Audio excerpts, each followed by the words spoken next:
I knew that it could be quite difficult and challenging to find a date and an hour that would be interesting for all of you.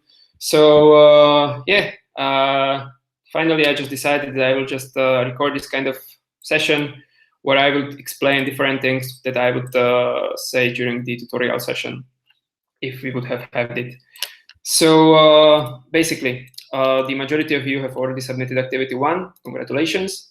Good job, guys. In the activity 1, it was very important to understand not only who are the main stakeholders, but also one of the things that I would like to explain and to transmit to you, and actually this is the most important thing of the course, is following. It always depends from which point of view you are going to look on the sponsorship. For example, if I'm a property, so if I'm, let's say, federation, football club, so I'm the one who is the right holders, for me, what's sponsorship for me? Sponsorship for me will be always a platform to get more money. It's that easy. If, for example, let's think about the National Football Federation in your country. What's the main source of revenue for them? For majority of them, it's sponsorship. So, like I said, if I'm looking on a sponsorship from the point of view of a property, it's important to understand that it's a platform to get more money. On the other hand, if we are looking on sponsorship from the point of view of a brand, what would be the main objective for them? Obviously, there are several, depending on the brand, etc. But the majority of the brands and the sponsorship as a platform for them that could help them to reach wider target audience. So if for a property, it's important to monetize on sponsorship, for a brand, it's to use it as a vehicle to get more people to know you. This is actually one of the most important things. And then obviously we are going to speak more and more about different things. As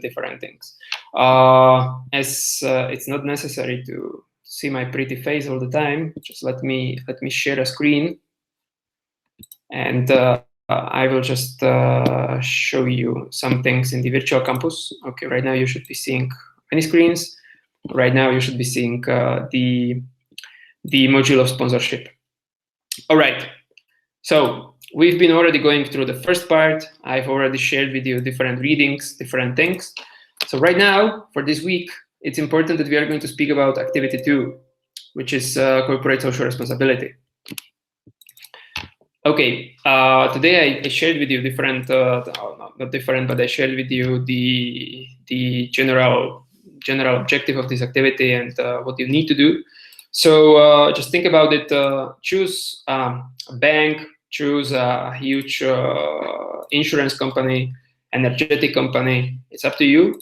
The point is that the company is big with many employees. Why?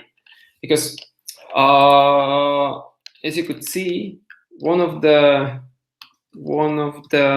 points you will need to work on is to see if and how the company involves their employees in the overall corporate social responsibility strategy.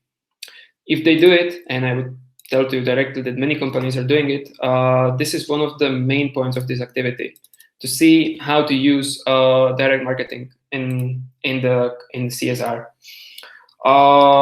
So basically, choose a bank, choose an insurance company, choose a big company with many employees, analyze their overall CSR strategy, and choose one agreement between the chosen company and one non-government organization, and analyze it more profoundly.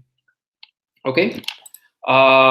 This activity is very important, and it's very interesting because, for example, in the previous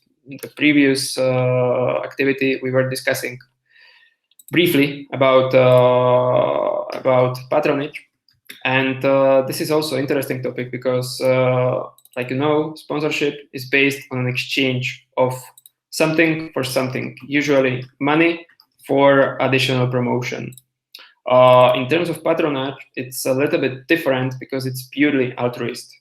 So it means that the other part, it's not expecting anything for it. The examples I was sharing with you were,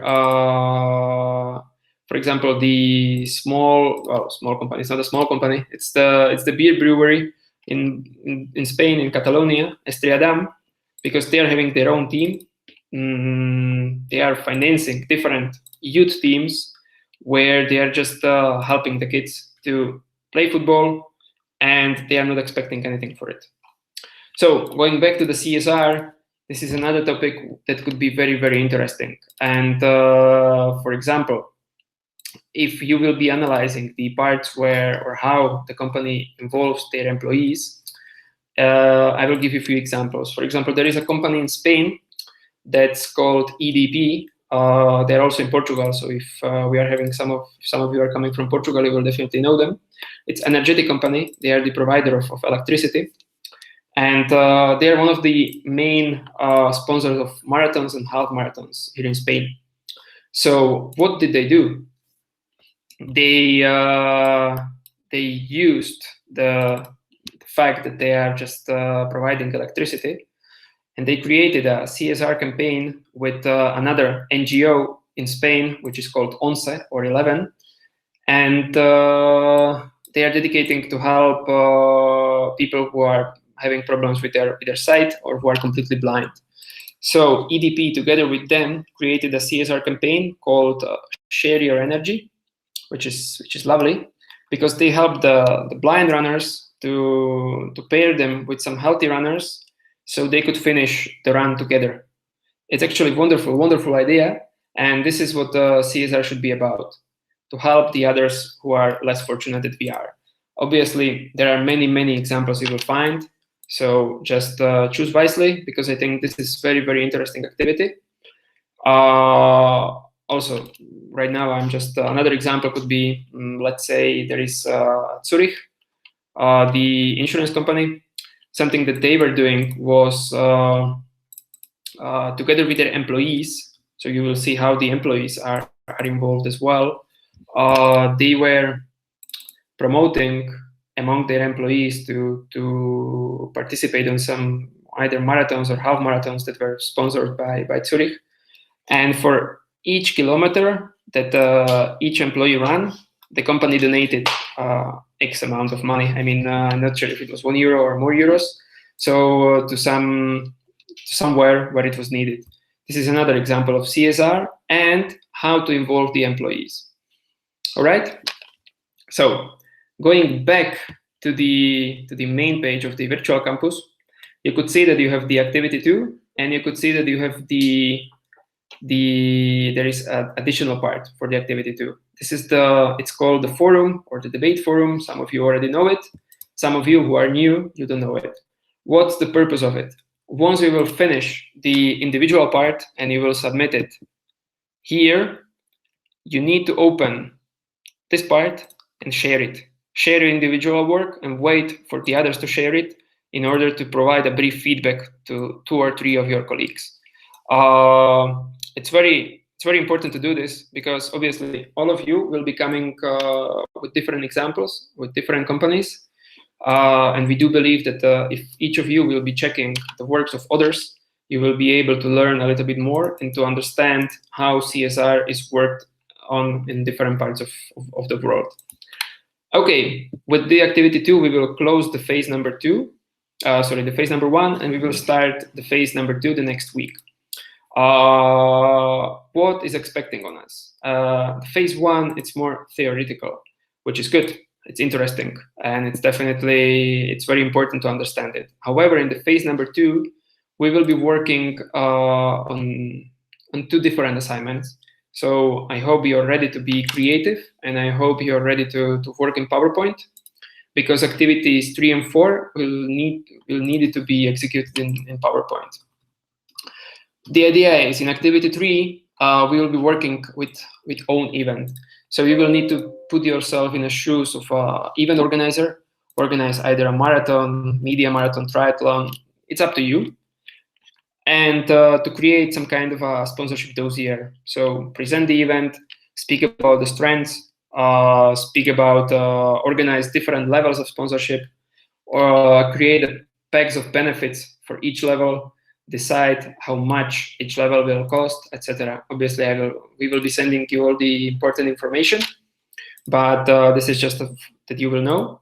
And in the activity 4, this is actually a very cool activity because it will be the other way around. You will be a brand, and you will need to choose between different options of sponsorship.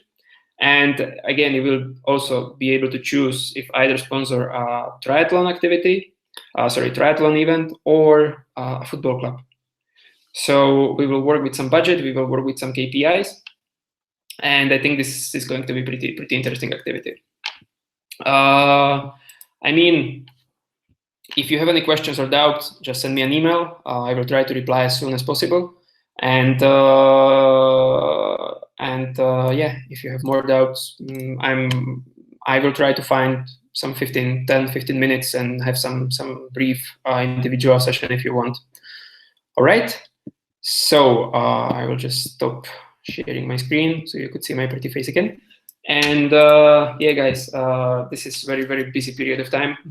Actually, it's the worst time of the year because everything is just finishing and all the people are getting crazy because the summer is almost there. So keep enjoying the course. I hope you're enjoying it. I hope you're enjoying it so far. And like I said, if you have any doubts or questions, just send me a line. All right. Take care. All the best.